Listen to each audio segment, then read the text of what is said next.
Assalamualaikum warahmatullahi wabarakatuh. Bismillahirrahmanirrahim. Alhamdulillah Mustafa sayyidina wa ala Muhammadin sallallahu alaihi wasallam. Innal hadrati muslimin fi kitab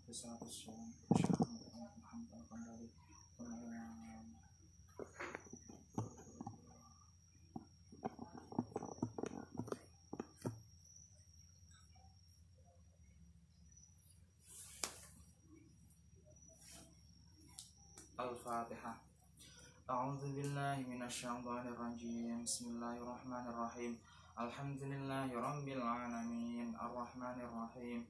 Maliki yaumiddin. Iyyaka na'budu wa iyyaka nasta'in. Ihdinas siratal mustaqim. Siratal ladzina an'amta 'alaihim ghairil Amin. Bismillahirrahmanirrahim. Qala al-musannifu rahimahumullah ta'ala wa nafa'ana bihi wa bi'ulumihi fid dharain amin. Faslun, nerangaken rukunipun siam. Fasal ini menerangkan rukunnya berpuasa. Rukun puasa itu apa aja? Rukunipun siam punika wonten 3. Rukun puasa itu ada 3. Nomor setunggal, niat saben-saben dalu. Yang pertama yaitu niat pada tiap malam. Jadi niatnya itu tiap malam niat. Niat itu tempatnya di hati. Mahallun niyah al-qalbu. Niat itu tempatnya di hati. Jadi ketika lisan kita mengucap, itu hati kita juga mengucapkan niatnya. Malah justru yang penting itu hatinya. Lisan itu hanya membantu, memudahkan hati untuk mengucapkan. Jadi ketika kita mengucapkan nawa itu sumawatin sampai selesai, itu hati kita juga mengucapkan yang seperti itu.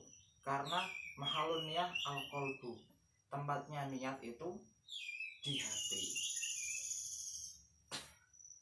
Nah, dari niat ini ada satu pembahasan yang menarik, yaitu pada lafaz Ramadan.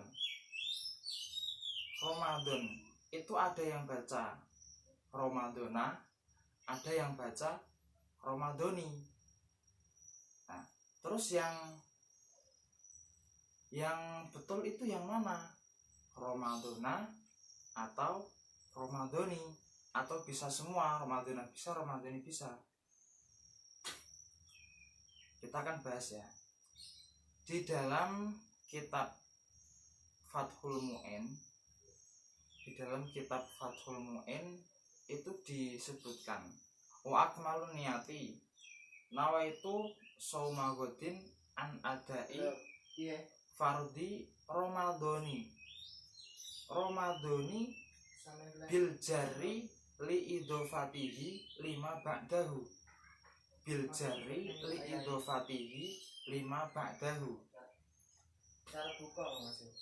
jari dibaca jar li'idhofatihi lima ba'dahu, karena dimudhofkan kepada lafadz sesudahnya. Lafadz sesudahnya yaitu lafadz hadhis sanati.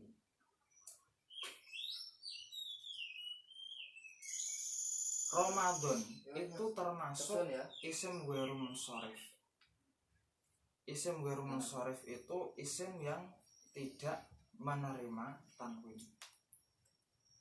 Isim ghairu munsharif itu ketika jar dibaca fathah. Isim ghairu munsharif itu ketika jar dibaca fathah, kecuali jika dimudhofkan atau kemasukan al. Nah, jika dimudhofkan atau kemasukan al, maka manek munsharifnya hilang dan alamat jarnya kembali ke kasroh. Nah tadi di kitab Fathul Mu'in disebutkan Ramadan bil jarri li idhofatihi lima ba'dahu, dimudhofkan kepada lafaz sesudahnya. Maka kalau menurut Alfiyah itu i'rabnya, alamat jarnya yaitu pakai kasroh, Romadoni bukan Romadona. Bisa dilihat pada Alfiyah bait 46. Wajurabil fathatima layan syarif malam yudhof au yakuba da'al rodif. Itu kalau menurut ilmu nahwu. Dan disebutkan di kitab I'anatut Thalibin. I'anatut Thalibin itu syarahnya Fathul Mu'in. Kalau tadi di Fathul Mu'in disebutkan bil jarri li idhofatihi lima ba'dahu. Di syarahnya di kitab I'anatut Thalibin, kata-kata bil jarri itu disyarahi dengan bil kasri. Ini mas semakin jelas. Bil jarri ai bil kasri. Jadi maksudnya dibaca jar yaitu dibaca kasroh, berarti Romadoni bukan Romadona. Dan mayoritas ulama juga membacanya yaitu Romadoni hadhis sanati. Lalu bagaimana jika dibaca Romadona? Nah, di keterangan selanjutnya di I'anatut Thalibin juga dijelaskan dibaca Romadona juga boleh, tapi lafaz setelahnya bukan hadhis sanati tapi hadhis sanata, karena targetnya menjadi dzaraf bukan menjadi mudhof ilaih. Nah, dan yang membaca Romadona, ulama yang membaca Romadona hadis sanata ini sedikit. Mayoritas ulama tetap membacanya Romadoni hadis sanati. Nah, lalu bagaimana dengan yang sering terjadi di masyarakat yaitu Romadona tapi hadis sanati? Apakah boleh? Ataukah berdosa atau gimana? Kalau menurut ilmu nahwu ya tetap salah, tidak boleh. Soalnya kalau Romadona ya hadis sanata, kalau Romadoni hadis sanati. Kalau Romadona hadis sanati ya nggak boleh. Tapi apakah berdosa atau tidak? Ya tidak, kan cuma nahwu, nggak berdosa. Tapi kalau bisa, khususnya untuk anak-anak santri, anak-anak Ibnu IPPNU, khususnya Ibnu IPPNU Umbul Harjo dan Ibnu IPPNU Kota Yogyakarta, masalah-masalah seperti ini harus tahu. Itu ya. Itu yang pertama, masalah niat. Nomor kalih, nilar perkawis ingkang mbatalaken siyam. Nomor 2 yaitu meninggalkan perkara yang membatalkan puasa. Kados dene mlebetipun ain dhateng slira utawa badan saking bolongan utawa manfaat ingkang dipun sengaja. Seperti misalnya masuknya barang atau ain ke dalam lubang-lubang yang ada di dalam tubuh kita, dan masuknya barang tersebut itu secara disengaja. Nah, lubang-lubang itu seperti apa nanti dibahas di pasal selanjutnya. Tur enget yen seliranipun pinuju nglampahi siam, dan orang itu sadar, ingat kalau dia itu sedang melakukan puasa. saha mboten bodho ingkang makdzur.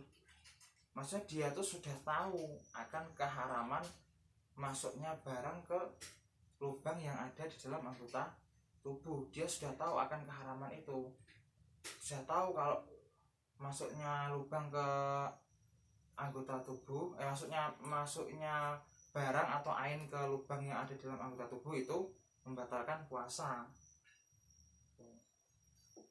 Nomor 3, tiang ingkang nglampahi siyam. Nomor 3 yaitu orang yang melakukan puasa.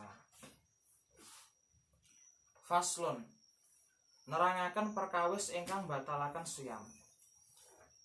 Fasal ini menerangkan perkara yang membatalkan puasa. Setengah saking perkawis ingkang batalaken siyam, di antara perkara yang membatalkan puasa inggih punika nomor setunggal, pundi-pundi barang utawa ain ingkang mlebet dhateng bolongan. Tadi yang disebutkan ya, masuknya barang atau ain ke dalam lubang yang ada di dalam anggota tubuh ingkang mlebet dhateng bolongan. Contohnya bolongan nek niki disebutke kuping, irung, cangkem, kubul lan dubur, telinga, hidung, mulut, kubul dan dubur. Kubul itu jalan ngarep, jalan depan yang buat kencing itu kubul. Kalau dubur itu jalan belakang yang buat BAB itu namanya dubur. Nah, ketika memasukkan barang atau ain ke dalam lubang-lubang yang disebut ini tadi secara sengaja, itu bisa membatalkan puasa. Misalnya ketika puasa telinga kita gatel, terus kita masukkan cotton bed ke dalam telinga. Nah itu kalau disengaja dan sudah tahu akan keharamannya itu batal. Tapi kalau belum tahu ya nggak batal, soalnya kan orang belum tahu itu kan tidak terkena hukum. Nah kalau sudah tahu kok tetap disengaja, ya itu bisa membatalkan puasa. Terus masuknya barang ini ketika sudah mencapai bagian yang dalam. Jadi contohnya misalkan tadi kan cotton bed, misalkan kita masukkan jari, misalkan jari kita masukkan ke telinga. Nah kalau jari itu kan hanya sampai telinga bagian luar, jadi nggak batal. Yang batal itu ketika masuk ke bagian yang dalam. Tapi beda ketika misalnya kita pinjam jarinya anak kecil, misalkan ponaan atau anak-anak kita pinjam buat masukkan ke telinga kita. Nah itu kalau jarinya anak kecil kan bisa masuk sampai dalam, nah itu baru batal. Beda lagi kalau gitu. Tuh. Nomor kalih jarak mutah. Nomor 2 yaitu muntah secara disengaja.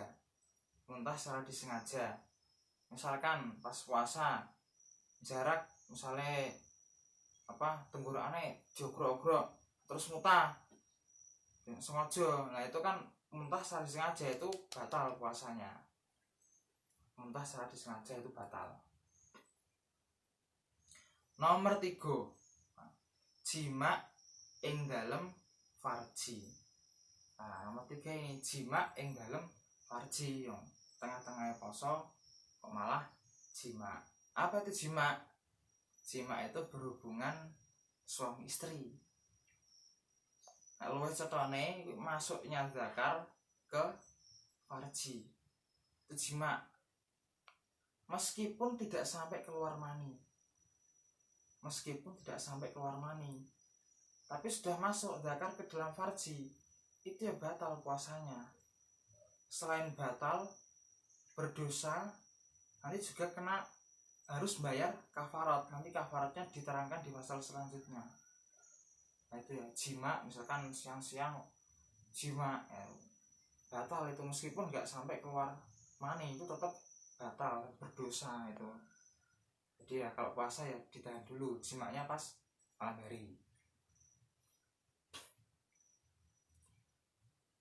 Terus selanjutnya nomor sekawan, medal mani sebab gepok senggol.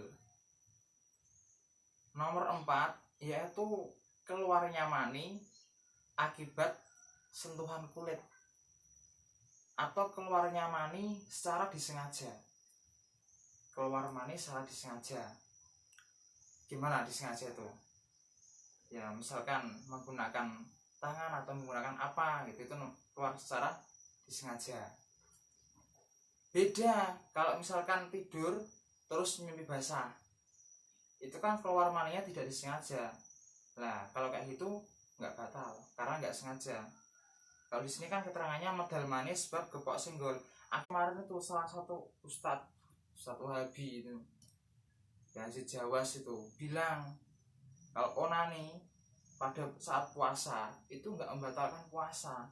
Nah itu dasar dari mana kan nggak jelas sekali itu. Yang namanya onani itu kan mengeluarkan mani secara disengaja, ya jelas batal puasanya itu ya. Jadi di zaman modern ini kita jangan sampai mudah menerima informasi, terutama dari ustadz-ustadz yang latar belakangnya itu bukan dari pesantren. Itu kita harus hati-hati dalam memilih informasi, karena ya tadi keterangannya itu bisa jadi enggak didasari dari kitab-kitab ulama salaf gitu. Nah, kalau kita sebagai anak muda, terutama Ibnu UPNU, cobalah kita memilih informasi yang dari ustadz-ustadz yang memang sudah jelas latar belakangnya dari pesantren. Kan banyak itu kan ya.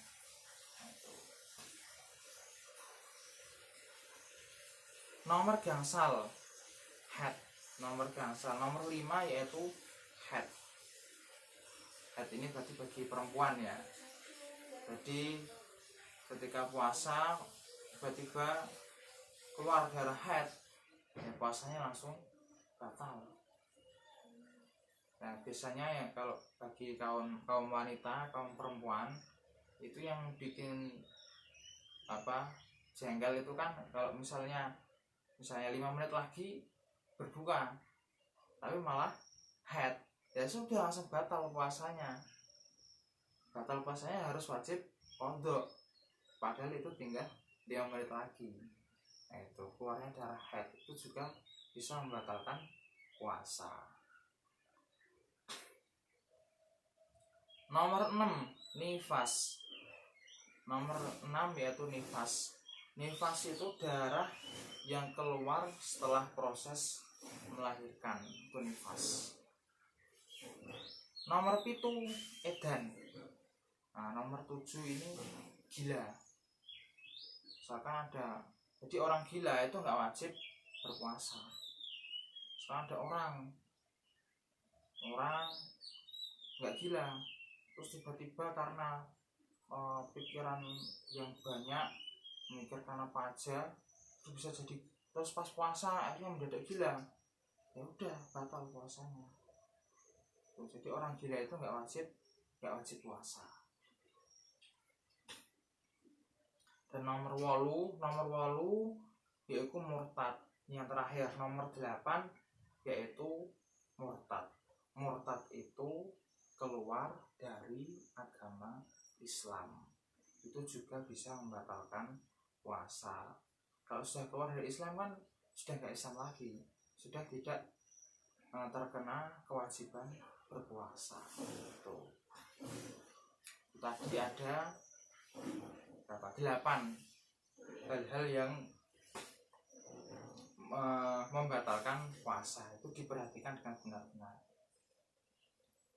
terutama ketika kita melihat ceramah-ceramah online itu jangan langsung ditelan mentah-mentah, disaring dulu. Kalau bisa ditanyakan kepada yang benar-benar ahlinya, kayak tadi yang orang yang benar-benar latar belakangnya dari pesantren gitu ya. Faslon nerangaken wajibun qada tuwin bayar kafarat. Wallahu a'lam bishawab. Al-Fatihah.